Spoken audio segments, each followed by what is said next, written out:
to those joining me live and to those that be joining me on Archive. I'm being joined by the one and the only EJ Boxing Live. What's going on, EJ? Yeah, what's going on, D-Styles? Finally, I got over it. Finally, The Rock is back. And with D-Style, The Rock can suck connection. We're over here, man. We're good, man. Right. This, man, we're the Mexican-UK connection here. First edition, the first ever. Look at this. The first time EJ Boxing Live is live on DStyleBoxing Live, right? EJ, I got to ask you, by the way, shout out to DJ Mexicano de Tejas in the chat. What's going on, bro? EJ, I got to ask you, man, yesterday, Kovalev fought Yarde. It looked like Yarde almost had him out of there in the 8th round after it looked like he was losing most of the rounds for sure. Didn't get it done. Then he gets knocked out by a jab, bro. What's going on with Yarde? And where do you think he goes from here? Hey, man, that fight is brutal, man. I watched it actually with Spencer Fury from Sky toe to toe. It was hard. Spencer predicted it was be 9-8. He was going to win. The game plan of what he was supposed to do, what he wanted to do, realistically, when he got in there, it was probably harder than what he expected. I actually picked the Yarde on points because I actually thought the fight would go to points, and it didn't go points, but stoppage late. Right. But I feel he done okay. But the thing is, the expectations is so much higher.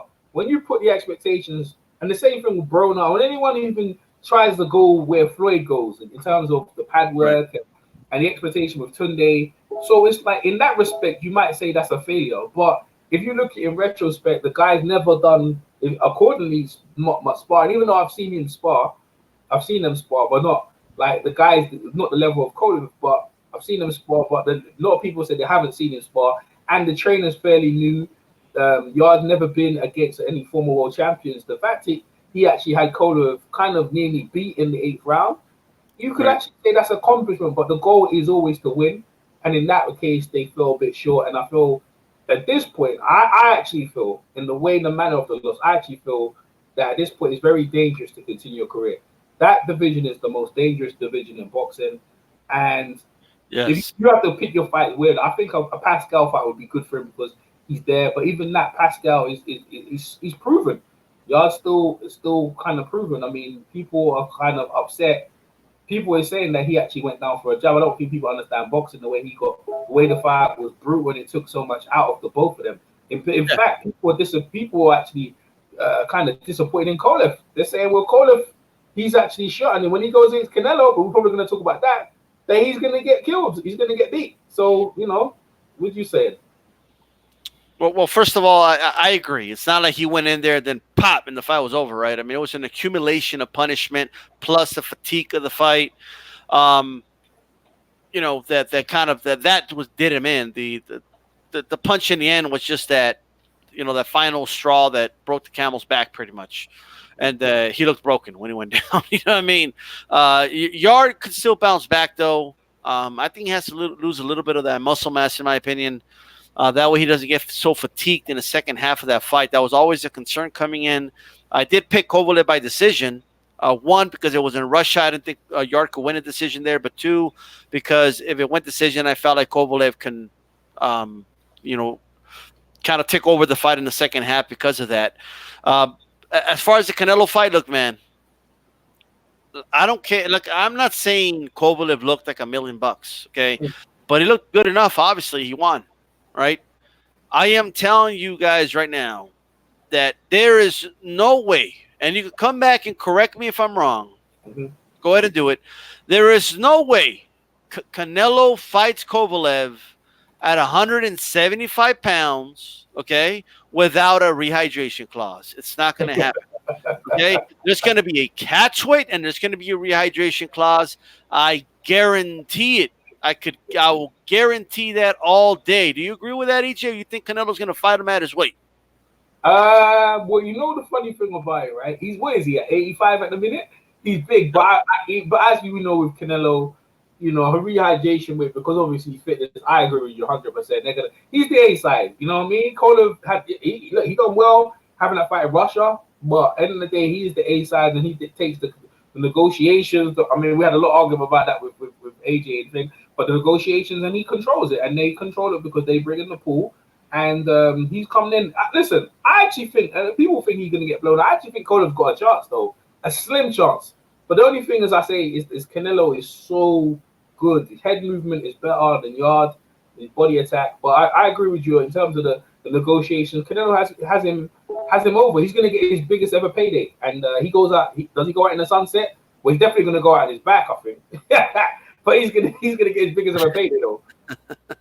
Well, I don't. Do you think Canelo knocks out or stops Kovalev? I think it was going to be a Cinco de Mayo. Let's say it happens. It might be Cinco de Mayo, or it could be. If it's that, yo, you know how you, bro, come on, man. Maybe later this year. Who's to say they don't fight in December or I something? heard it's gonna be November. Someone was saying it's gonna be November, man. I don't see Kovalev takes a long. Kovalev just had like a war with Yarde. If I was Canelo, I'd try to get him now. Like, you know what I mean? Yeah. I think you try and get him now. Canelo's been inactive, so you know he's Kovalev that's active. I think you try and get him. But Canelo couldn't stop Chavez Jr., bro. Like, how's he going to stop Kovalev? That's a good point, man. But Chavez Jr. is hard, man. You know, he's proud to be stopped. But as you see, man, Chavez, what's Chavez Jr. is his conditioning. But other than that, he's quite tough, man. He's a quite tough guy, you know. But you can see he's obviously weak to the body. People think that Canelo will beat him up, man. Canelo will just size him up and cut him down, man. Canelo, you know, them smaller guys are faster, man. And he does hit. He hits harder than Yarde. People said Yarde hits harder. And I said to myself, well, how can we say that he hits hard? I know his record says that, but who's he hit to say Yarde? But Canelo's proven. That guy could bang, bro. Could bang. Well, he could bang, EJ, but how hard can he bang? Like, because you lose power as you go up in weight. Because the guy's bigger. That's a good point. You know what? That's a good point. You know what I'm saying? But, you know what I'm saying? Yeah, you know what? You have to be realistic. You actually nailed it in the head. So what are you saying? You saying a points victory? Here, I'll say this, man. De La Hoya was knocking everybody out at 140 and below. You know what I mean? Once he hit 147, a little harder, right? Once he was on one punch knockout artist from 140 and below. After that, he had to kind of finish guys against the ropes. And at 160, he wasn't stopping shit. Like, he never even stuns Felix Sturm when he fought him. You know, so it's Manny Pacquiao. He was a one-punch killer, okay, when he was moving up in weight classes, right? He was a big puncher at featherweight, all that. Welterweight, you know, he has some pop, but he's not a thunderous puncher at that weight class. You know, so in Canelo's case, man, dude, this is just a much bigger guy. And I'm telling you right now, there's no way Canelo fights Kovalev at 175 pounds without a rehydration clause. I don't see it, bro. Yeah. No, you actually hit some good points, man. I haven't really put too much thought into the fight, but in what you're saying, I agree with you. It's hard to disagree with what you're saying, 100%. And yeah, but I actually do feel that, you know, the people are gonna want Canelo to try and stop him, and I think Canelo will try and go for it. You know, I don't think this point Kovalev ain't trying to go for the knockouts. I mean, he stopped Yarde, yeah, I know, but it was more to do with Yarde's conditioning and the early rounds of Canelo. But Canelo is different, man. You know what I'm saying? Like, he's different. Different guy. But you know, actually, when I thought about it, I thought Kovalev could win. But as I seen Kovalev, I said, nah, it's good timing for Canelo, man. But Canelo's got a bad leg, actually. You know, he's got a brace on his leg. You know, the Triple G fight, he had that. So I don't know why that is. Yeah.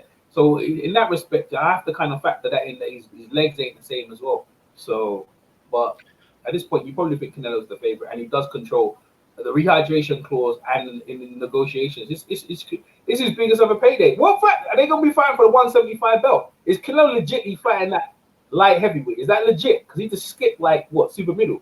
Is that, you know what I mean? Is that real? Because he's not that tall, man. No, look, how tall is he? Like, he's what, 5'7"? Yeah, he's actually shorter than that, man. He could have 5'6". I see him when he came to London. He look about 5'7", 5'6". Wow, really? Yeah. When he came to London, which the first press conference was in London, Triple G, they hated each other. And Billy Joe Saunders crashed in and started talking shit. How tall are you, EJ? I'm about 5'8". So you were towering over him, is what you're saying? Nah, I wasn't towering over him. He's wide though. No, I wasn't towering, but he went. But he's got a head like a block, man. His head's literally like a block. EJ was like, You weigh 5'8". What the hell? Yeah. I was looking at it, was like, yo, he ain't. De La Hoya's definitely like me at 6 foot. When I saw De La Hoya, I was like, yeah. But nah, Canelo, Man, he's not. But he's Canelo's wide though. 5'8" with dress shoes on, bro. Okay. Yeah. He ain't. And Triple G's not that. He wasn't that tall either. He wasn't that much tall. And he's kind of fighting a crouching style. But he's wide though, man. He's just wide. He's wide. So But yeah, all I'm saying is that fight there is a fight that we will see. Is it good for boxing? I think so. I think it caught me out of the blue though. It wasn't a fight that I expected to see though. It's a good fight for Canelo. Canelo's resume. Canelo right now is a Hall of Famer. Right now, as we speak in living color, this guy's a living legend Hall of Famer right now. You know what I'm saying? Right now, his resume. Look at his resume. The who's who of boxing right there. Just lit it out. You know who's got a resume like that? This name. Like Colin's got a good resume as well though. So should be a good fight. But we're going back to Yarde though. Yeah. Man. A lot of people are going off the Tunde. Now I was looking to talk to Tunde later on this evening. But I talked to Spencer in the morning and talked to Tunde. They go pay the mill. They got their biggest ever payday. They talked it into existence. They got the fight, but I don't know if people are gonna roll with the talk again. Like, you know what I'm saying? I don't think people are gonna buy into, but we don't need to spar, we don't need to. I don't think people are gonna buy into that. And that ultimately will cost people at the seats, you know what I'm saying? Unless depending on the opponent. That's why I say you should fight Pascal. Because Pascal's there for you, you know, you don't have to go looking for him. You know what I mean? And I feel like that kind of opponent is better for Yarde. And he'll prove he's a contender right now. He's a contender. If you want to get back into the wheel, that's the guy. No, we don't want to see him against these bums no more. So I'd like to see that fight. He's got to step up, right? Sharpen himself like hard steel, right? So yes, absolutely. That's the sharpest knives are sharp, right? With the best steel. That's what he needs to do. And I think they threw him in there a little too early against a guy like Kovalev. Even though Kovalev's, you could see a little past it. I think people exaggerate how past it he is. I mean, he lost to Andre Ward. I mean, nobody beat Ward. You know what I mean? And then, of course, he lost to Alvarez, but he avenged that loss, guys. You know what I mean? So look, I'm telling people, I'm going to say it right now. If Kovalev fights Canelo, all right, and there is no catch weight, and there is no rehydration clause, which is the right way to do it. If Canelo really wants to fight him, that's what they should do. If that's the case, dude, Kovalev can seriously hurt Canelo if he lands flush. Okay? Kovalev can do some damage to Canelo. I don't care how past it he is. He could do some serious damage to him. And like, this is a big jump in weight class. Yes. But I think there's going to be a rehydration clause. I think there's going to be, some catch weight of some form.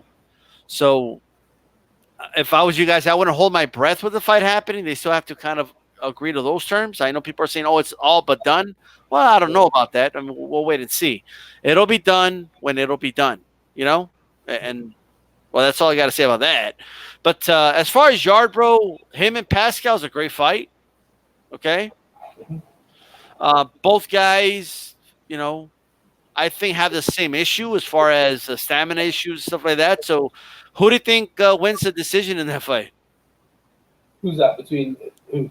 Pascal and Yarde. Oh, man, I ain't going no decision now, these stars. I don't think that's going to go decision now. Pascal, if that fight happens, a lot of mind game, Pascal will say, look, you just lost against Kobe. I gave Kobe a hard fight, I think if you're talking like that, I think I beat you. You got the shot and you don't spar. I think I need to teach you.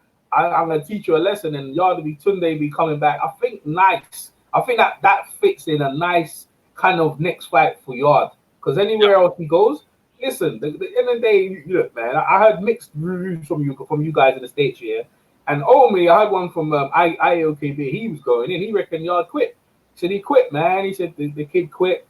You know what I'm saying? He ain't about that stuff he talks, and and that's what you're gonna get. You're gonna get hardcore guys who feel like, yo, went down from a jab, the fight, and you know what I'm saying, you could have probably get up. he weren't about it, and everyone's talking about, he looks similar. He's got the similar body to AJ. What is it with these UK guys looking like Hulk with all the muscles, and all of a sudden they get hit and they can't take it? I was like, damn, I can't even defend that shit. Oh.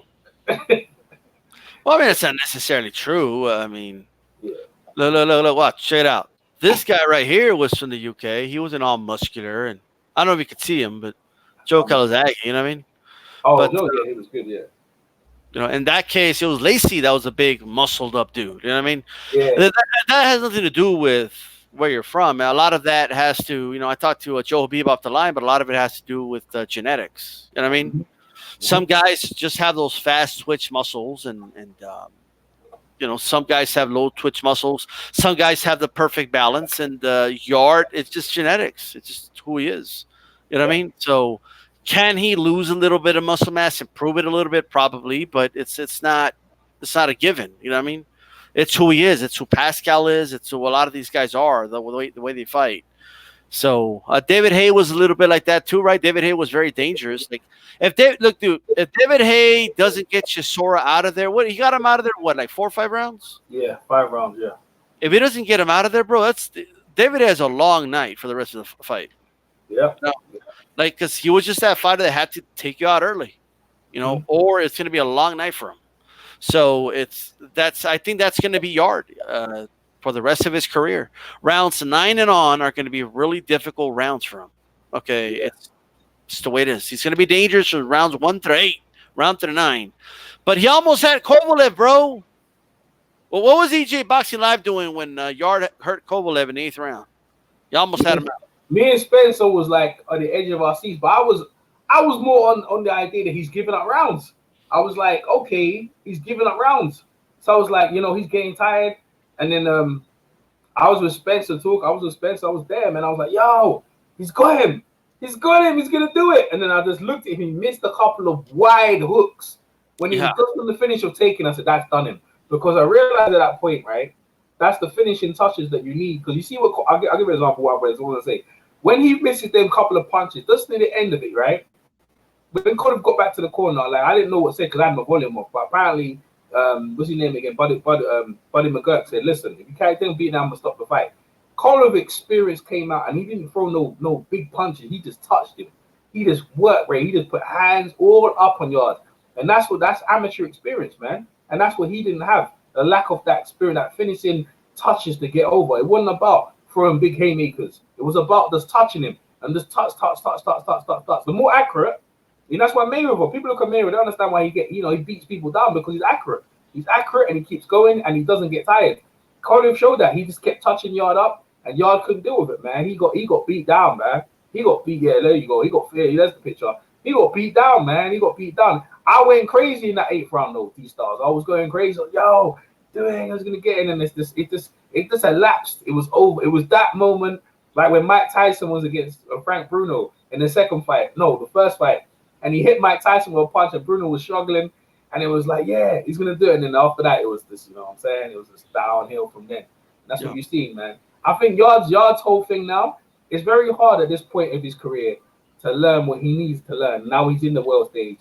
It's going to be very hard. At this point, you might as well put him in good, exciting fights and see what happens and see if he can win. And I'll give you equivalent to the guy, the Jersey boy. Do you remember James Kirkland? He went against the Jersey boy. What's that Jersey boy? You know what I'm talking about? Yeah. Tapia? Yes. Glenn Tapia. Yes. Remember that? You remember that experience? You see what Kirkland did to him? That's kind of what you battered him up. Was he? Did Kirkland have Van Wolf in that fight? Yeah, he did. Yeah, she came back for that one. Yeah. That's that. Remember, he was talented, bro. Talented. He was right then. He was fresh, and he took it out of him, bro. He was never the same after that, man. This could be the same thing, bro. Right here. He wasn't the same no more. He didn't have it, man. It was too much, man. It's a lot of mental demons to get over what's happened to this kid. You see his face, man. He just, you know what I'm saying? People seen him go down, mate. So you haven't got that vulnerability, that air of, what you think you're gonna win. That's gone. So now you're dealing with a guy who I know I can beat you. Kovalev is tough, man. He's tough. Yeah, sometimes experience, just especially in a fight that is neck and neck, experience is going to make that difference. You know what I mean? And now in this case, I feel like Kovalev was winning most of the rounds for sure. But I mean, boy, did it make a difference in the end of the fight. I just want to address something really quick. And I don't want to take any offense to this or whatever. Okay, but this is a drama-free channel. This is 100% boxing talk on here. We don't talk shit about other channels and stuff like that. So, and because of that, H Money, I'm sorry I cannot have you on because I don't know what the hell you're gonna say sometimes. Okay. And that's I'm not here for. I don't want to have to like hide my video because somebody said something personal about somebody else. You know what I mean? So, you're more welcome to chime in the chat and stuff like that by all means. But for that reason, I think you got to work a little bit on your reputation around here to be invited onto a channel. That's all I'm going to say about that. Okay. G Funky 84 Canelo comes in on fight night around 180, so he doesn't really need a catch weight. Yeah, but everybody rehydrates. You know what I mean?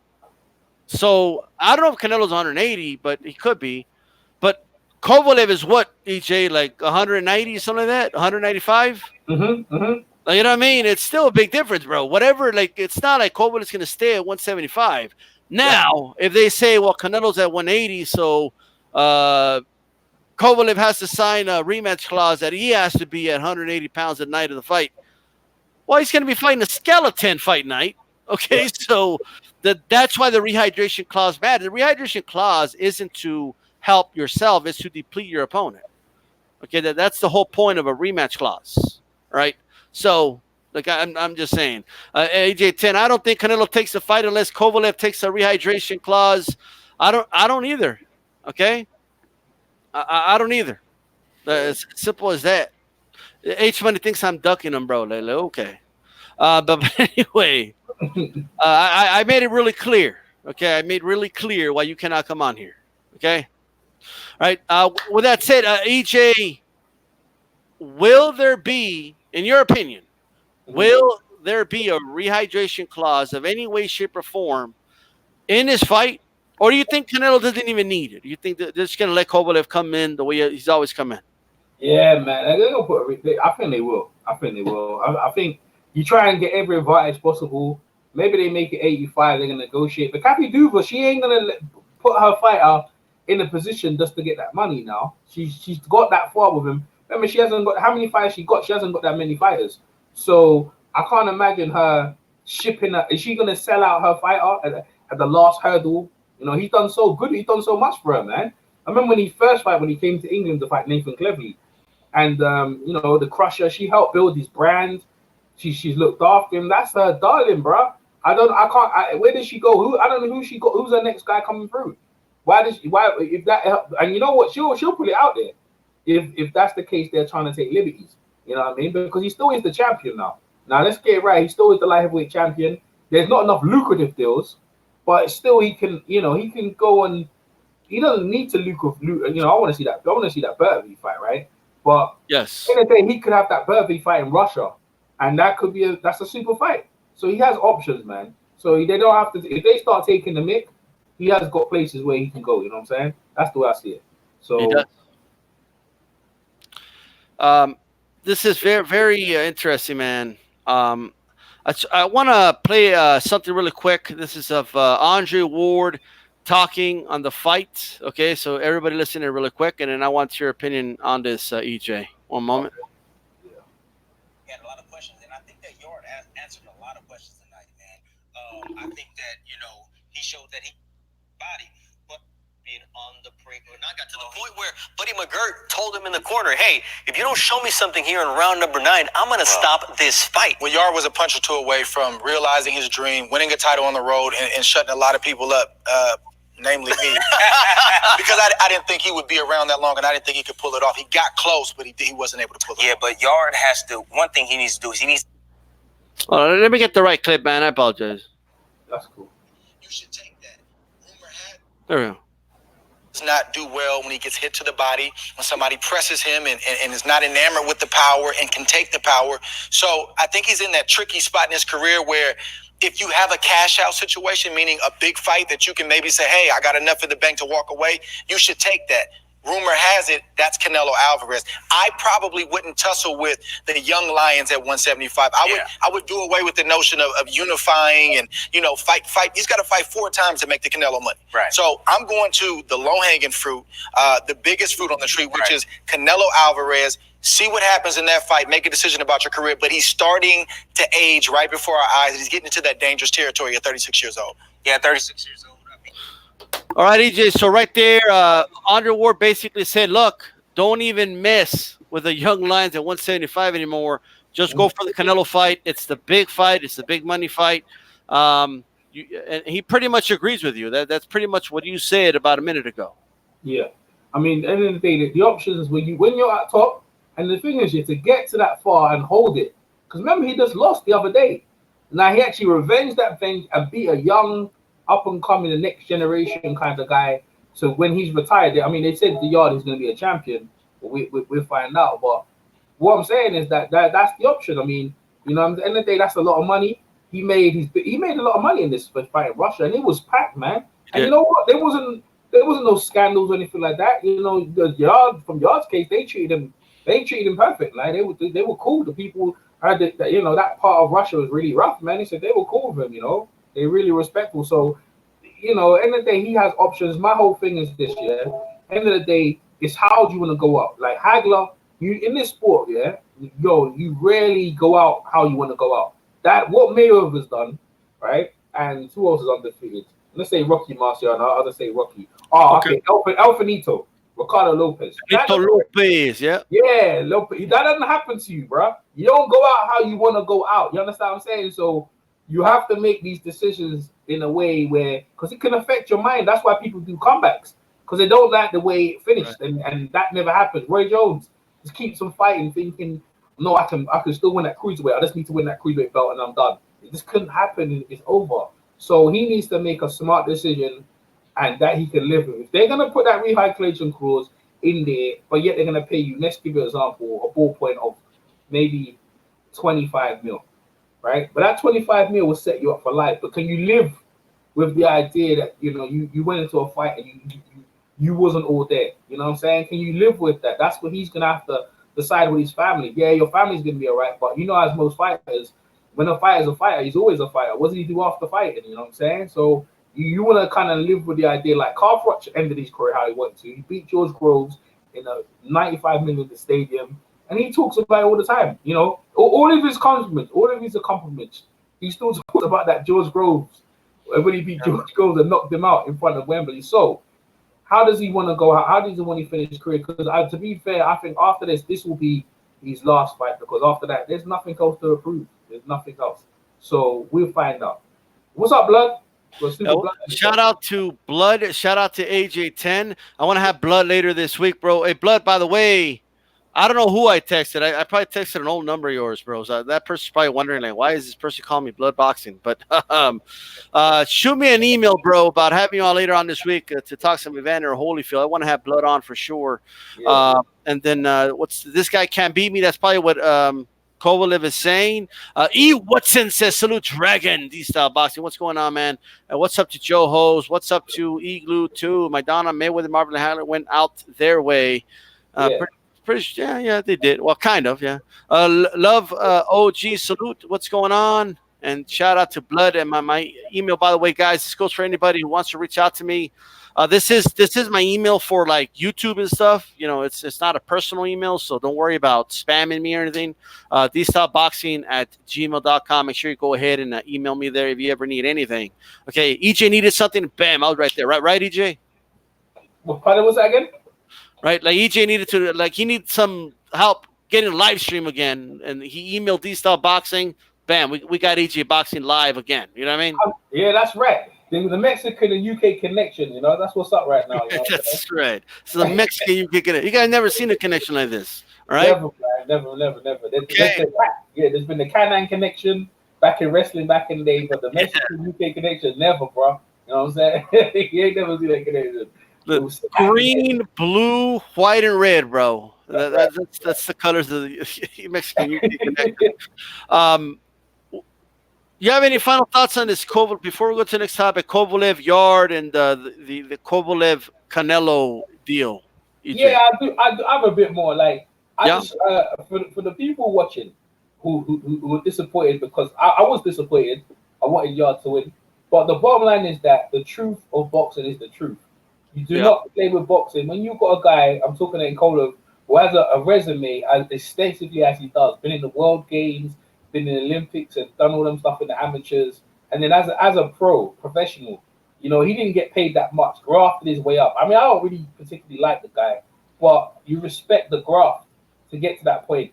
And then you have the other guy who, you know, didn't have an extended amateur career, but through social media, the new era, we can promote you and put you in a certain light without actually fighting no one. That's what we're dealing with right now. And people need to look closely when they make their predictions, and me as well. And I fell for it, and I'm upset with myself that I fell into that bracket of picking a guy that I felt, even though I want him to win, but Right. the other guy with the resume, and it bothers me. It did bother me because I'm a credible channel. You know, people come over me to listen to my opinion, and I get- I want him to win, but it bothered me that I Right. picked the wrong guy in the manner of we lost. I understand all that, but it's the expectations were so high, and then why do I feel like I got dupes?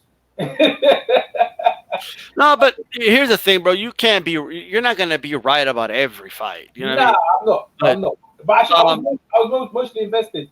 There And was a lot of X factors in this fight. There was a lot Yeah. of unknowns. You know what I mean? Yeah. And sometimes in boxing, when it like for example, when Ward fought Mikhail Kessler, right? Yeah. Now every channel and their mother now comes out and says, "Oh, I knew Ward was going to win." They all say that now, right? They didn't have a YouTube channel to prove it, like me. You know what I mean? But I came out and I was in the minority. I had Ward winning that fight, right? But I had to take a leap of faith. You know, he had not fought someone of that caliber yet. Yes. You know, but all I had was the eye test. That's all I had. You know what I mean? It turns out I was right. You know, but at that time, who had the experience? Kessler. Who had the resume? Kessler. Who had fought the better opposition at that time? Kessler, right? So it just depends. You know, we all take a leap of faith when a prospect or in this case a top contender is finally going to get that first title shot. We all take a leap of faith at that point. You know what I mean? A fighter that passed the eye test to me was Jorge Linares, right? You know, Jorge Linares had all the tools to me when he was up and coming. He was the prospect of the year on my channel. He was a lot of things, you know. But those things I just didn't know. I took that leap of faith and I told her, "Oh, this guy's going to be future pound for pound. You watch." And I was wrong. And I wasn't that wrong. He still became a world champion. He's still a solid fighter, right? But he wasn't what I thought he was going to be. Why he didn't? It turned out he doesn't have the punch resistance. Okay, it turns out he cuts easy. You know, it turns out he just can't take a punch very well. You know, and those are just aspects that we just don't know until they're put in that position. You know, so you can't beat yourself up for picking Yard. You know, Yeah. But I hear what you're saying. I agree with what you're saying, but it does bother me because I knew, but I just wanted him to win. I did want him to win, and that. Yeah. But like, look, the UK, and this is what you're getting with the UK. Naturally, they're blaming the trainer, saying he needs to get a new trainer. They're saying they're blaming you shouldn't do the Philly shell. They're blaming this. They're blaming that. Well, he shouldn't be doing the Philly shell, in fairness. But he should. Well, he never used the Philly shell in the fight. No, either way, but no, I agree. I saw with his hands up, but the thing is, it's one thing to use something and utilize something, right?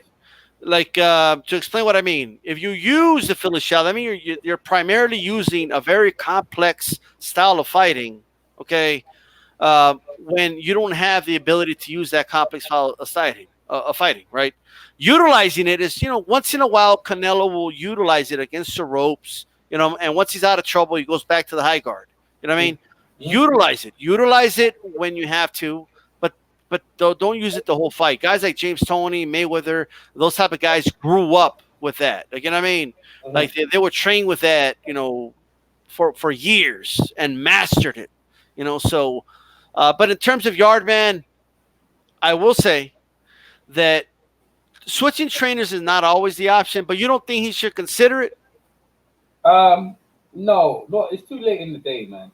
I mean, what we doing here? Yeah, you know what I'm saying? Okay. What we doing here? They have. That's why I said that there's either the Pascal fight or retire, because at this point, what do you do? You've been exposed. You know that your conditioning, you still haven't gone 12 rounds, and what you say you are. Again, in versus Kovalev, you're not who you think you are. So there's a lot of doubts in his own mind. But now you're at the world, you're at this level now. There's no going back. You know what I mean? Fury. I could talk about Fury all day, but Fury's got a couple of good wins or had some good fights. So he's fighting bums, and we don't like it. But you can't argue that he has fought Klitschko and he's fought Wilder. He's the most dangerous guy in the sport right now. So he's fighting some bums, and we don't like it. But it's hard. You can lie, but y'all. They say a lot, and he's fighting some guys, but he failed at this level. What do he do now? Let's see how he comes back. But I think him and Tunde are a good combination. Tunde, if anything, I think what Tim Bradley said, he said he said the trainer and the fighter they needed to get their butts back. They need to get their butts back. He said they need to eat some humble pie. So for them to get some more perspective and then come back. So how they need to come back. Most people say they need to get some sparring in. I would have liked, if Andre Ward, the same guy that you kind of Tunde said that Yarde is going to beat him better than Andre Ward, Kovalev better than Andre Ward. That's the kind of guy you kind of bring into your camp and say, yo, bring some advice then and see certain things, because I think he could benefit from another guy listening in and just giving advice. That's where I go. That's the route I go. But if you change. If you say Tunde saying that right now, he's not going to change anything. We make a couple of adjustments and we come back again, and we'll see. But I feel like the UK right now is looking for a superhero. If you don't know these styles, we're on the ropes. We're about to get roped. We've been rope-a-doped. You guys start. Look, man, the UK ain't doing that bad, bro. Puerto Rico, does Puerto Rico have a world champion yet? Aren't they 0 right now? Yeah, but Puerto You're funny. Like they don't got any champs, and you got come on, guys, you got champs. But the UK's been relevant though, man. We're relevant now. Now Dillian White, Andy Joshua, Andy Yarde, bro, on the world scene, it ain't looking good, bro. It's like, it's not looking good. And I'm not the only one feeling that. It's like, what's happening, that the UK is like on the world stage getting exposed in certain aspects, man. Now, Andy Josh, now everyone's buying, but everyone's sitting there with their nails there watching the Ruiz fight, man. And even that fight, you saw what happened in that fight. So, yeah, in that respect, it's a downer. It's been a downer. It's been a hard year for the UK. So, we have to see what happens for the rest of the year. But, Yarde can come back. I think he should stay with the same trainer. And let's go again. I don't think he trained just like that. Let's see if they learn from that and come back. So, yeah, that's what I say. Yeah, but by the way, make sure you guys throw a jab at that like button. All right, Joe says, I'm praying that Daniel Dubois saves us. Look at this. Well, yeah, you got a good prospect there, EJ. You got a really good prospect right now. Yeah, he's good. Yeah, he's good. He's one of the bright. Well, listen to this now. He let Lennox Lewis help him. He also took advice from Frank Bruno. But when I saw Lennox Lewis with him, because when he fought Nathan Gorman that fight, I was picking Nathan Gorman because he's been with Ricky Hatton. I've seen him fight actually. And I see he got a bit more experience. But when I saw Lennox Lewis turn up at the Peacock Gym and sit there with Daniel Dubois, I said, nah, that's it. You know what I'm saying? That was it. I said, Lennox. I thought Lennox working with his jab. I said, no. I said, Daniel Dubois is going to win. Yes, we've got a next young up-and-coming fighter, Daniel Dubois. I roll with him right now as the next guy to come out of the UK to do something. Bro. As long as Frank Warren makes sure, and he's humble. He ain't got no big head. He ain't got no trainer saying, this, that, and the third. He just keeps it quiet. He said he doesn't like to talk too much. He's doing everything right. So yeah, he's the next guy. I think we're gonna for him next year or maybe the year after. But yeah, he's definitely one to look out for. I just want to go over some quick comments here. Joho's in the house. What's going on? We got Blood Boxes in the chat as well. Shout out to Blood. Afro Caesar says Ward may come back for the Canelo Kovalev fight. You think that's why he's like pushing for that fight, saying it's a smart choice for Kovalev and all that?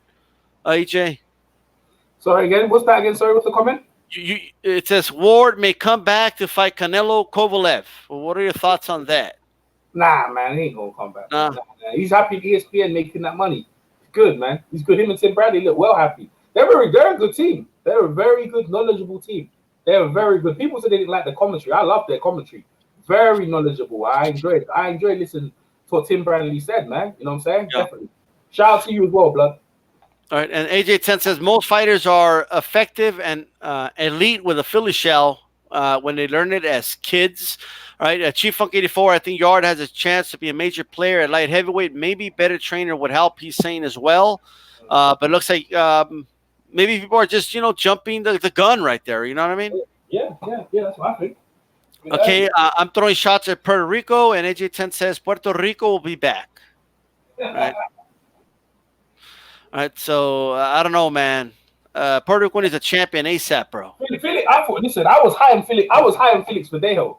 I was I was high on Felix Verdejo, but after the car crash, and he just lost recently. Yeah. He ain't good. And then Gamboa, you know what I'm saying? They was like, you know what I'm saying? So it's hard, man. It's hard, bro.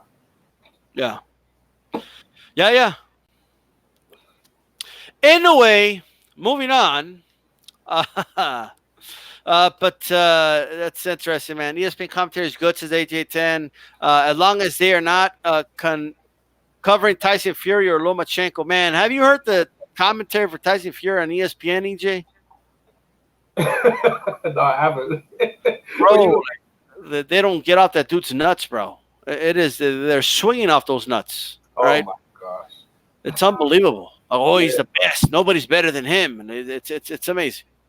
Listen, Tyson Fury? Yes. Listen, that guy over here is a dosser. He calling people a dosser. He's a dosser, a big dosser. Listen, he needs to get in there, right? And I know what he's doing, right? I know what he's doing. He's trying to sharpen his skills on them bums, yeah? But them bums, Wilder's fighting a top 10, top 5 level competition. You ain't going to sharpen your skills on them bums.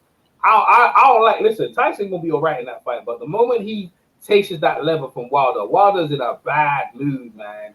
I think he's gonna walk right through Ortiz if that fight happens. And I don't really like Tyson Fury's chances in the fight because he's building false confidence off them bums, man. But you know what? I'm gonna put money against that guy who Tyson Fury is Swartz. Is it Swartz? I'm gonna put money against him because you know what I mean. I'm always looking on the upset right now. You never know, he might take his eye off the ball and get upset. So we'll see. But I don't know why they're bigging him up so much because he talks, but he ain't walked the walk yet. I mean, you call yourself the linear. The last linear champion I know was Lennox Lewis. You know what I'm saying? So yeah, true. I ain't rolling with. I ain't fighting him. The guy that collected all the belts for sure. Yeah. Yeah. Well, there was 3 belts at the time. I ain't liking this 4 belts. Yeah. I got you. Yeah. Joe Host is asking you, EJ, have you heard BT Sports commentary on Tyson Fury? No, because I don't watch Tyson Fury. I didn't watch his last fight. I'm not interested. I'm not interested in hearing from him until I see him against opponent. I boycotted him. I boycott hearing from him. And if anyone, I boycott hearing from him, period, until he fights a better challenger. I can't. I'm not sitting there. It's not like I'm watching, Roy Jones. When it didn't matter who Roy Jones was facing, or Parnell, or even Floyd.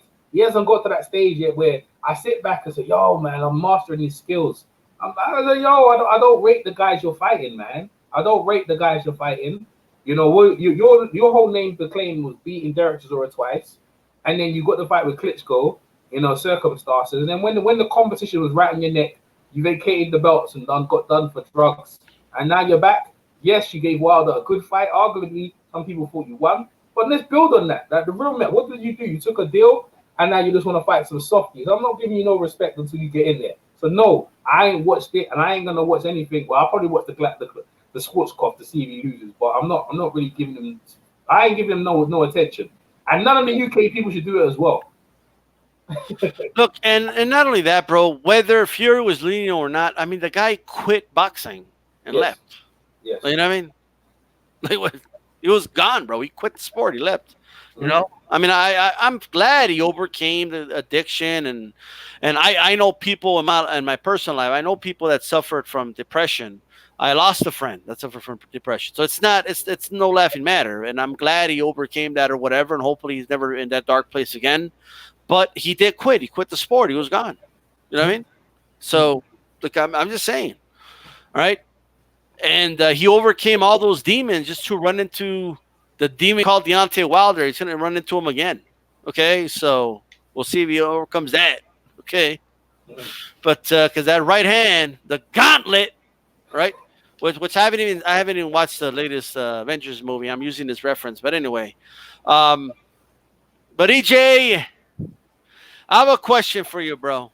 All right, go ahead. It's not an easy question. I'll try my best. Okay. Championship round. On my channel, we have a appreciation week every other week for a fighter that recently retired. The winner of will get the next appreciation week. Fighters eliminated after 6 weeks of no advancement. 10% of votes required to move to stay alive. 5% in the first week. Paul Williams joins the championship poll. This is B-Hop's last shot to win. Okay, so everybody make sure you give your thoughts on there. We got 2 comments already. Make sure you like it as well after you vote. But we got Bernard Hopkins with 29% of the vote. The Punisher Williams with 20, Ronald Wright with 20, and Miguel Angel Cotto, Puerto Rico, stand up, okay, with 32% of the vote. Who's getting EJ Boxing Lives' vote? Okay. Of those 4 guys. Man, that's a good one, man. Yeah, there's some good guys, man. Like, the thing is, all right. Yeah. I'm just, man, because I'm thinking about like some of the most exciting fights, man. Man, I think it has to be Bernard Hopkins, man. I think it might be Bernard Hopkins, man. Because I remember when he came up, yeah, and he beat Tarver, and he beat Tom and he beat Kelly Pavlik, and this is after he was supposed to be done. And then I know he lost to Jermaine Taylor, but the Trinidad fight, when he beat Trinidad, that was special because I didn't rate him in that tournament. I thought Trinidad would win that tournament, and he came out and put it on Trinidad in front of everyone, bro. And then and then he didn't just sit there on his laurels. He unified.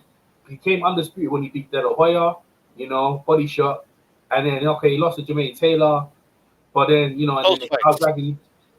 But then what I'm saying, the Kawasaki fight he dropped Kawasaki in that fight as well. So in this jeopardy and some really good, great fight, and even he wasn't even done yet. He fought Kovalev right at the end of his career. Career. Yeah. So yeah, man, it'd have to be Bernard, man. But them guys, no shade on them other guys. Paul Williams, fantastic fighter, man. It's a shame what happened to him. You know what I'm saying? Him and Sergio Martinez, them fights, they were good. But, welterweight, Margarito, Winky Wright, Trinidad, Mosley. And he had some really good fights. He holded down that 154 division for years, man. And De La Hoya didn't want to fight him. But Shane did, and he became undisputed. And then obviously you have Miguel Angel Cotto, he started at lightweight to 140, to welterweight, and then became a middleweight champion. So I can't really knock it away. The only thing I say about his middleweight run is that he was had a catch weights and stuff like that. So, but other than that, they're all great, man. But I think it'd have to be Bernard, man. Yeah, I would say all of his career was exciting, but the major fights, the ones I remember, especially the Kelly Pavlik, I thought he would get killed in that fight. He just lost to Joe Kawasaki, and I was like, I thought Kelly was gonna roll up, and he busted up Kelly bad, bro. Yeah, he did. Very embarrassed him, man. So I gotta give it to him, man. He put a beating on Pavlik. Yeah, well, he arguably finished his career. Sergio Martinez came in to finish them off. But arguably finished his career. So Bernard Hopkins, and this week is Evander Holyfield Appreciation Week. Give me some of your thoughts on Evander Real Deal Holyfield. Oh, he's amazing, man. That guy is. When you look at the line, the Real Deal is his name, and listen, fighting is his game. This guy is just amazing. There is never, you can't even look back, even maybe late in his career, even against Valuev, right? He actually won the fight and didn't give him the decision. This guy's been in fights, man, and he still wanted to fight after that.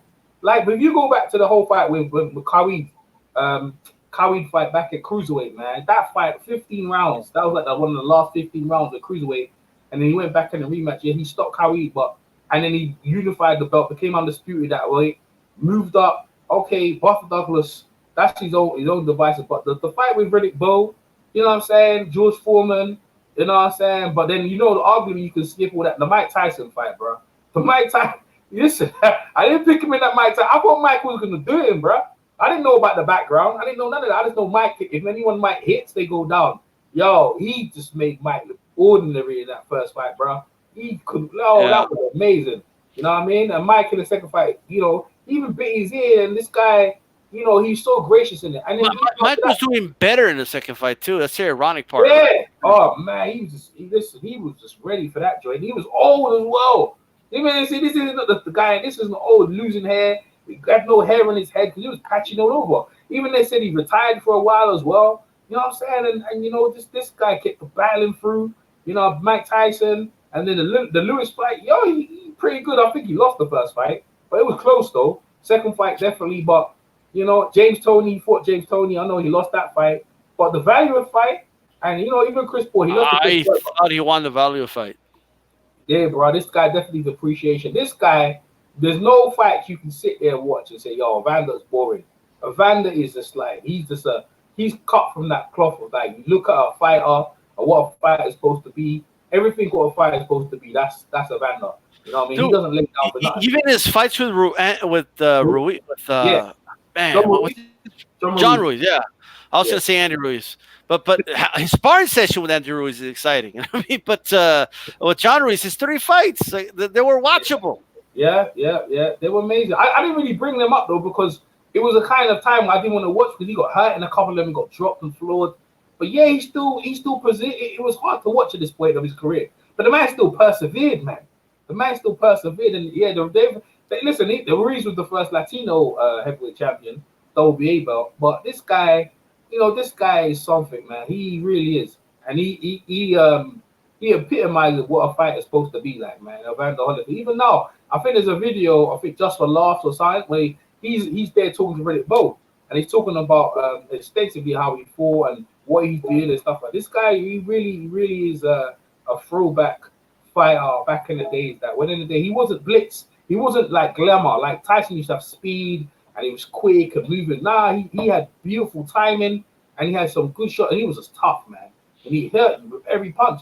Remember, he was a cruiserweight, man. Coming up, this guy's amazing. So, yeah, hey, he definitely appreciation week all day, 100%, man. Thumbs up for that, Evander Holyfield, for real.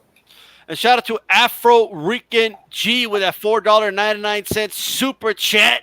Okay, donated while we do this Mexican UK connection, right? We're about to do the Spanish segment in a little bit. You guys don't even know, all right? But the Holyfield versus Jones Jr. at light heavy or cruiserweight, who wins? Let's say cruiserweight. I don't know if Holyfield could ever at pro. Could he make 175 pounds? I don't know.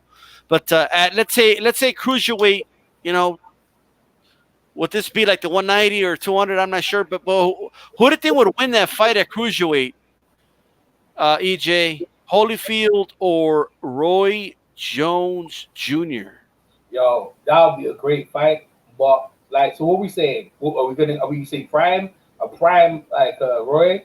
Like let's say Roy didn't go up to fight Ruiz, and he just went to cruiser. That Roy, and then we got Evander Holyfield. And what weight? Because cruiserweight moved up to 200, right? So yeah. What was it then? Wasn't it 200 then? What was it then? I'm trying to remember. I need a fact check in the chat ASAP. I know. Maybe it was 85 or something like that. Maybe it was 80 or 85 or something like that. I think it was 190. I could be wrong, definitely. 90, probably something. Yeah, probably 90. Yeah, because the amateurs they still use 90. They still use 90 kg. So probably 190. It's probably 90. I got thingy, man. I got Roy. Listen, Roy be doing. Roy. Listen, if I put in a 15 rounder, I got Evander Holyfield. He probably do the Sugar Ray Joey Maxson. Where he was just probably winning. Roy probably winning on the points, and Vander's struggling. But bro, eventually, he gonna get to him, bro. And it was blood just clarified. It was 190 pounds. So let's say 190 pounds. Holyfield versus Roy Jones, bro. Yeah. I got thing, bro. I got him all day. I think Evander Holyfield late rounds, because you see what Taba did to him when you could catch him. If you can catch Roy, you can hurt Roy, and Evander will get to you at some point in the fight. He ain't gonna sit there and just let you just sit. He can take some shots now, right? But he gonna get you eventually. Gonna say you can see Evander Holyfield being frustrated by Roy's speed and Roy just getting through. But you know how boxing is, man. You're gonna have to stand there toe to toe, and when that happens, shit. You know what I'm saying? Evander Holyfield use his head, use his elbows, and Roy ain't gonna like it in there, bro. Yeah, but man, I think about Holyfield had a lot of trouble with the footwork of James Toney, bro. But that's what we're talking about, the age. No, yeah, you're right. Yeah, you know what I'm saying? You know what I'm saying? Like, I understand what you're saying. That's what you mentioned. You mentioned because you put Evander Holyfield and you put Evander Holyfield when he was younger against James Toney. You know what I'm saying? It wasn't so much a footwork, but Toney didn't stand right in front of him. You know what I mean? So he didn't. But what I'm saying is that Evander Holyfield, you know, I mean, saying he couldn't do because he's just too fast for him. But that's what I'm trying to say to you. Like they will still be too fast for him, but eventually, I'm talking about when they're getting a beating, when he starts touching them. That's what I'm on because he ain't going to stop, man. That Evander Holyfield will not let you off, man. I'm talking about that one when he fought Riddick Bowe. He ain't letting you off the hook, bro. He's just on you relentlessly. Just cutting the ring down on you, and I'll go with Evander, man. Late rounds of Evander, I guarantee it wouldn't be a points thing. Points. But I can see why them guys could beat him on points, though. But I just feel like Evander would catch up with him later on down the round and probably stop him. To me, it's a tough fight. That's a tough fight. Well, you look at what's it, Samuel Peters versus James Toney. You see what he did to James Toney in the fight. They didn't kill James Toney, bro, and that's why James Toney don't even speak too well these days, bro. Hitting hard. Well, that was a much older James Toney in a division he didn't belong in. But most of Tony's weight at heavyweight was on his belly, bro. But this is what I'm saying. I do agree. You make some great points. I do see Holyfield knocking him out. Yeah, look, even in the chat. Yeah, like listen, bro. This game is a game of it's not how you start, it's how you finish. Evander will finish. That Evander Holyfield. Like when his conditioning was excellent and he could take shots. Because look, he took shots from George Foreman, from Riddick Bowe, and they were heavy. They hit harder than Roy Jones and James Toney, and he took shots from them. So them other guys, they be throwing like peas at attack. You know what I'm saying? Like he would just be eating it, bro. He'd just be eating it. But he was weak to the body a bit, but his conditioning is good enough. Even the blood said, Holyfield by KO. Yep. EJ on point, says TMG. And he also said, Mexican UK connection, he likes. All right. Yes, Holyfield by KO. I could see that. But this was a prime Roy. It's a little tougher for me, I got to be honest. Go ahead, break it down. I don't know. Like, I think Holyfield wins. I don't know if he knocks him out, though. Like, I know he got knocked out, but I think I'm in the thinking that he was affected by that jump in weight and then he went down. You know what I mean?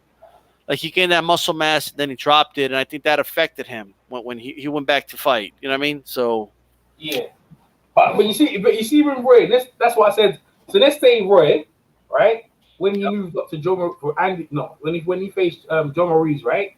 That Roy against Evander Holyfield who fought Riddick Bowe. You see what I'm saying? Like, oh yeah, I mean that Holyfield wins at heavyweight for sure. Yeah, because Roy put on extra muscle. Because remember, he's coming up, man. When he comes up, he puts someone weight on and he puts extra muscle on. So now you saw what happened when you put extra muscle on. You know how that goes. You know what I'm saying?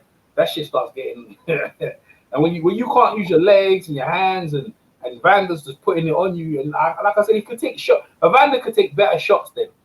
He's just like he's he could take better punches than. You know what I'm saying? It was. Right. It's different timing, but hey, you're right. It's just timing, but there is scenarios where Roy could win, and you know what I'm saying. There is scenarios that he could win, but I just pick Evander. I would favor Evander for sure. Too big, fast enough, quick enough. Definitely a lot stronger to keep up with Roy for sure. Could box enough with him in the pocket to do some damage. There's definitely less room for error for Roy Jones. Way much room. Like Evander could, get out box for a couple rounds, he'll be okay. I don't know if Roy can punish some clean shots from Evander Holyfield at cruiserweight. So I do agree that Holyfield would be favored. I don't know if he stops him, but I think he wins that fight and favored. But it is possible Roy Jones could somehow pull a rabbit out of the hat, and maybe win, but. All right, so with that said, where was EJ Boxing Live when Tyson bit off a piece of Holyfield's ear, bro? Oh shit! Everybody remembers where they were when that happened. Yeah, I was my mom. I was at my. I feel I lived at my mom's house, and like I looked at. Listen. I ain't gonna lie. I'm biased, bro. I was like, yeah, bite 0, bite the other one off. Damn it! I was like, shit. I can't believe Mike Tyson's losing, man. But then I had to humble it up, bro. I was humble on the first loss, right? When he beat his ear off, I just want Mike Tyson to win badly, man. I was a fanboy, bro. I admit, I was a diehard Tyson fanboy then, bro. I know he beat his ear off for the shit. I didn't give a fuck, man. I want Mike Tyson to win so badly. A lot of Tyson fans are saying this. I thought when it happened, Yeah. like you know how Holyfield like kind of grabbed the side of his head because he got bit in the ear, obviously. Yeah. And he was like jumping, kind of. I kind of forgot what he did. Yeah. I thought. I mean, I was a punk little kid. I don't know any better, you know. But I thought Tyson hit him so hard that it hurt him. Like, you know what I mean? Like, why is he? Oh, Tyson hit him! Like, you know, I was excited, and then Mills Lane, you know, just started checking the ear, and they started showing, like, dude, they were showing slow motion footage of this dude biting a chunk out of this dude's ear, bro. I mean, this was unreal. Yeah. You know, what amazing is Evander still waiting to fight on. The man still waiting to fight on, man. How many of you guys would fight on if someone bit off your ear? This guy's willpower is amazing. Evander's willpower is amazing, man. Did he have like a heart attack in the Moore fight and they kept fighting? Yeah, it's amazing. It's amazing, man. That's what I'm saying. That guy is tough, man. You don't make them like that, bro. This guy has got some real. My mama says, that's how I told him. My mama said, you know, when people say stuff, you gotta keep coming. You know, right. He's a tough cuss, bro. He's something, man. You ever hear him talk? This guy down south, Georgia, Atlanta, Georgia, he is something, man. They don't make them like Evander Holyfield, bro. And he's loyal to a fault, man. He's loyal to a fault. He got a big house. He had that big house in Atlanta, and you got the women. He pays all the child support. You know what I mean? He ain't no deadbeat. He makes sure all the girls, all the women, all the kids, they all see him, and he pays all the child support, man. That guy is, listen, he's a credit to him. So if anyone was any friends with Evander Holyfield in life, then, you know, you're friends for life, man. You don't find people like that, man. I can't believe, like, Tyson literally, till this day, it's hard to believe. Yeah. But he literally, like, bit him, bro. Look at this. Yeah. Like, it was like a pit bull. Like, that here. Like, you know, but, man, imagine fighting Tyson in a street fight, bro. He'll bite your nose off, bro. Yeah. He shows that when someone's done that, yeah. Let's be real. He's done that before to someone. He's done that before. You know what I mean? That wasn't something he just learned there and then. You know what I mean? Because I remember he said to one of the reporter, "I'll fuck you until you love." What did he say? He goes, "Yeah, you are here." Goes, "It's you're a disgrace." Who's a disgrace? Who said that? Yeah, I'll fuck you till you love me, man. You go, you can hang with me and grab these nuts and shit. This dude probably did that to when he in his younger days. I wouldn't say as an adult. I'll say back in the days when he had to survive, he probably did that. You know, he had animal instincts. He used to steal, and he's been done some shit, man. You know, he doesn't really talk about it, but that's why he used to fight in the way he fought. He fought with mad enthusiasm, with mad intensity, bro. And some of the shit he must have experienced in his life, yeah. That, bro, when you see him in the ring, he was like, yo, this guy's been through some shit, but he was scary. And when you see him bite the ear off, that's a shame. He's willing or determination to get the victory by any means. He didn't care. Bite the ears off. Look at this. I thought Tyson hit him so hard like that he couldn't take the pain. I swear to God. Oh, yeah, when he said he elbowed him, he said his elbow. He said Evander was elbowing him and headbutting him. Yeah, look at him grabbing his ear. He jumped up in the air as well. Evander was crazy. I remember I popped out of my seat. And like, I thought he hit him so hard, bro. You know, but and then it was bizarre, bro. It was the most bizarre. I couldn't believe what I was watching, and I couldn't imagine that today. Like, could you imagine like Andy Ruiz just biting off AJ's ear? Like, I just. Oh, well, in this day, you know what? That'd be bad in this day and age. Shit.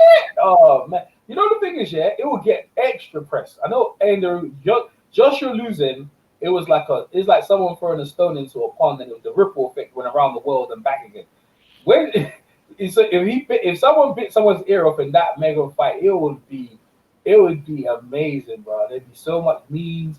Hey, good press, bad press. Just keep writing about me, yo. Just keep boxing on the front pages. But would they be talking about banning boxing and shit? Because and you get labeled a savage. Mike's crazy. Mike didn't give a fuck, man. He bit the man's fucking ear off. Hey, people forgave him though. Shit. In fact, Michael, if you see Mike Tyson, when he takes pictures, he actually takes pictures like he's biting your ear off. Man, look, so they just put here, AJ10 said, can you imagine there was live comment? Can you imagine doing live commentary and this would have happened? Yeah, Tyson's on the inside, guys, and then wait, I don't know what's going on. Holyfield jumping up and down. Everyone, hold on, I don't know what's going on. Mills Lane has halted the action. He bit his ear. Holy shit, dude! I don't know how I would react, bro. Like it would have been the most bizarre thing. Do you remember well, maybe you don't. I don't know. I guess it was in the UK. I remember the commentary. Fairness to Chekhov, what I mean. I had the UK commentary though. Ian Dark and Ian Dark. The English commentator was saying he was like, Holyfield should kick him, like something like that. Like he should kick Tyson. Like he was Ian Dark. He was like he's disgusted. He's just so I can't believe he bit his ear. Yeah, he went in, bro. Yeah, Ian Dark, they went in, and rightly so, man. It was appalling, bro. That is the ultimate insult in the ring. You know what I mean? I mean, hitting low, a low blow, hitting behind the back of the head is bad, but biting a man's ear off, man, that's slow, man. You know what I'm saying? It's not a main someone. Hey, be worse than that is biting someone's nose off in the ring. If that shit happened, hey, remember Harlem Butler? But they do it. He bit it with a fucking mouthpiece, bro. That's the crazy part. Well, when you look at the bite, like Mike had I don't know, Mike's gold teeth. I think that helped because his teeth, he had gold caps on his teeth to rip the ear off, man. But he's done it before. He didn't give a fuck, man. He leant over and just bit his ear. I think he's done it before, man. You know what I'm saying? He's nibbled at someone's ear. This guy's savage, bro. He was so frustrated. Yeah, right? yeah. But I disagree with people saying that Holyfield was beating his ass. I thought it was a close fight at that point. The rematch. He said Oliver was going to knock him out again, and you can see it. He went black with him. He said, nah, he didn't want to get embarrassed again, so he did everything. Hit him low, he ain't got no respect, man. You know what I'm saying? Later when he apologized, but at the time he weren't, you know what I'm saying? What would the title of one of the videos be right after that fight? Like OMG, Tyson bites Holyfield's ear or something like that? Yeah. I remember when it came out, I think I kind of stopped watching boxing for a bit.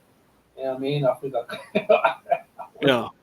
it kind of turned me off for real. It kind of turned me off when Lennox Lewis beat Mike Tyson as well, man. That shit was shit when Mike Tyson wiped the tear away from Lennox's face. And he was giving him so much praise. I was like, he was broken down. Yeah. I think apparently Tyson bit Lennox Lewis's leg as well. Down there trying to bite. He bit his thigh, bro. Yeah.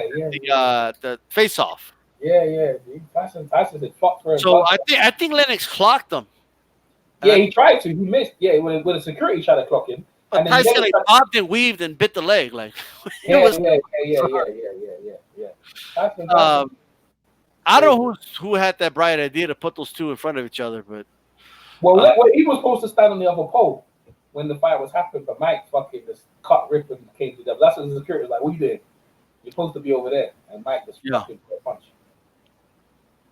So, yeah, I think that was to me. It was sad because I saw it coming. I was hoping Tyson won that fight, but I was a big Tyson fan, man, growing up. But Lewis put a beat on the guy. I mean, there's a lot of guys though. I was gonna say about Andy Yarde, going back to him. A lot of guys look really good when they're on top, but it's always to see when things are not going their way, to see what kind of person they are. And this is where I go back to Evander Holyfield, where things are not going your way, and you still find a way to come back and win a fight. Oh yeah. Yeah, and this is like Yarde.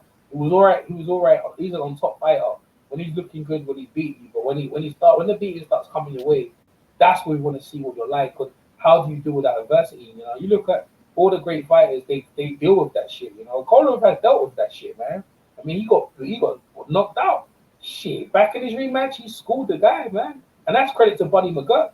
You know, no one's giving credit. Buddy got that credit, and Buddy McGurk dealing with some shit. That then Maxine Denishar died like probably like a 2 months before that fight, so he's coming with all that baggage as well, man. You know what I'm saying? Like that's a lot of baggage to deal with. You know, he stopped that fight, the Maxine Dennis at the right time. I think it should have been stopped a couple of rounds before, and that kid didn't get to hospital until like maybe 20 minutes, 30 minutes later, and the kid died. And you know what I'm saying? So he got a reality check of how serious our lives are, and you know we don't know how long we're gonna be here for, and the sport is. That's why he told him, look, he knew how to motivate his fighter to get the best out of his fight. Look, man, you take it out and be like, I'm gonna stop the fight, and that Kovalev came out and did what he did, man. So he's a great trainer. Like people need to look into that, and he revamped Arturo Gatti's career as well, and he's a 2 world champion. So all that experience came into play to help Kovalev to get over that Yarde fight. Evander Holyfield is one of a kind, and that Mike Tyson beat. You see, Mills Lane, he's a judge. Mills Lane's a tough guy. Him and Evander, they actually was gonna let the fight because they knew a lot of people paid money. They won't let that fight go, but Mike kept going for the fucking ear. Mike went for the other ear. No. I think he wanted to beat him up some more, probably. But yeah, he kept biting his ear, dude. Yeah. Didn't he like bite him, and then he like and then he went back to fighting, and then Mills ain't stopped it, or stopped the action. Yeah. He took 2 points. I think it was he took 2 points or 3 points. I've never seen he took 3 points off for biting his ear off. But the action was Vander still went to fight him, but Mike Tyson was lost at that point. He lost the plot, man. He fighting guys ear, man. That's crazy. Well, yeah, man. It's one of the most bizarre things. I was so mad when it happened, but now it's like one of those like everyone knows about it. Like everyone has a story of where they were when this happened. You know. Yeah. You know the funny thing about talking about that, right? Bizarre stuff. De La Hoya, right? Now, I started De La Hoya. I started watching boxing back again. You know, come back in. Even though I watched it years in the 80s, back in the late 90s, but started nearly 2000s, right? So I say for like 2000, 2001, I started watching boxing. De La Hoya was emerging. Now, the whole thing of De La Hoya's career was, you know, I see it over in the UK. But there's one thing I didn't know about is that whole thing episode happened to him with them women in the hotel and the next. That's something in the UK they completely did not cover. Only when I came on YouTube, in the YouTube community, that I found out that Oscar De La Hoya was indulging in activities. And I was like, whoa. And this is whoa, it's like, yo, that was just hardcore, man. You know what I'm saying? This guy was a great champion. And you know the thing is, I met him when he came to London because Canelo was there. And you could see in his face, that, you know, he knows that some people know that he's been doing that. And he doesn't want certain media to interview him just in case they might, what's up with that? What's up with you wearing them clothes and this, that, the other? But to be fair, he addressed it on the Breakfast Club. He said he was going for a bad time and so forth and stuff like that. But that is, for someone who's such a great representative of a champion and did so well, that is a hard pill to swallow. And he's doing well, though. I give him credit, man. He's been to rehab, but that shit is hard to live over, man. I mean, it's just hard to get out of, man. That shit. I mean, I don't really put it on him, but his career, in terms of the public right now, could have been better off if, you know, that episode didn't happen. But that happened. That's the thing of social media. You do some shit, it comes out, everyone finds about it, right? Like, you know. Yeah. So. No, yeah. I mean, shit comes out, and especially if it's that embarrassing, yes. You know, so. Yeah. But with that said, EJ, it was great having you on, man. You have any final thoughts about Evander, Real Deal, Holyfield, and tell everybody where they could find you?